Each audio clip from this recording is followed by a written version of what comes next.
Hi, I'm Ollie from the Finchley Vet.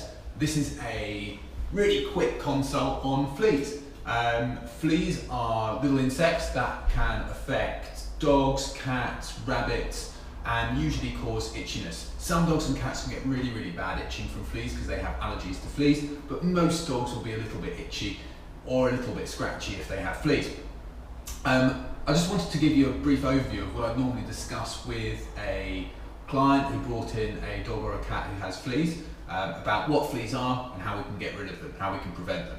So fleas are insects that live on dogs, cats and rabbits. They actually don't live very long on dogs and cats and rabbits, only about 2 days, 3 days. They spend that time mainly laying eggs. Those eggs drop into your house, so into the carpet, into cushions. They will sit on the surface of cushions, they'll sit on the surface of the carpet for a good few days before they finally hatch into larvae. Those larvae, which are like little microscopic caterpillars, will burrow deep into your carpet, into the middle of cushions. They don't like light, they go away from light and they go down into the earth.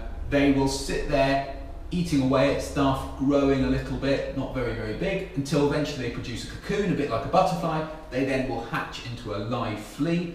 Those fleas, the adult fleas, the jumpy ones, will then jump onto a dog or cat, lay more eggs, the whole thing starts again.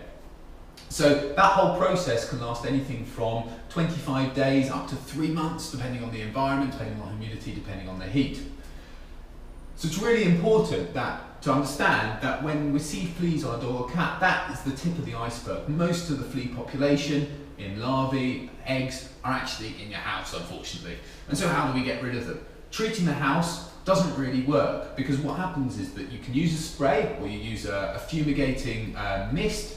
It will get some of those larvae, but often it won't actually get onto all of the larvae. The larvae will have buried deep in the carpet. So the best thing to do is to try and prevent the adult fleas from laying eggs. If you can prevent the adult fleas from laying eggs, they're not going to be able to lay eggs, which are going to produce larvae, which are then going to produce more adult fleas. So we're stopping the cycle.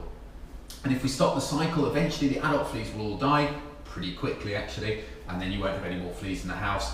The dog or cat won't have any more fleas. Yes, they can pick them up from outside, but if we're giving a medication, which we do, to stop them from laying more eggs, they'll die naturally and they won't be able to set up new infestations in the house. So we tend to use spot-on treatments. There are some tablets that you can give which will stop those fleas from laying eggs and will kill them pretty quickly. We tend to use spot-ons, that liquid that you just drop on the back of the neck, but you have to make sure you give them regularly. Usually they last for only a month, and you need to make sure you give them monthly, because if there's any unbroken protection, that will give an opportunity for more adult fleas to land on your dog or on your cat, lay more eggs, and the whole process starts again. It can take up to, once you stop the adult fleas from laying eggs, all the eggs that are in the house are still there, but it can take up to 2 to 3 months for all those eggs to hatch into adults, land on the dog or cat, be killed by the treatment you're using, and then go away. So sometimes, even if you start treatment, for the first 2 or 3 months, you'll still see fleas. Massively important to get rid of fleas. Not only do they cause the itchiness that we've talked about, not only do they cause allergies in some dogs or cats, but they also carry worms. So dogs and cats can get worms from fleas. So really important problem to sort out. Relatively easy. You just need to give good treatment. If you have any problems at all, you can absolutely ask the vet. We see lots of dogs and cats on almost a weekly basis that have fleas. Sometimes all they need is a good flea treatment, but just feel free to ask if you need anything at all. Bye for now, and I'll see you next time for another quick consult.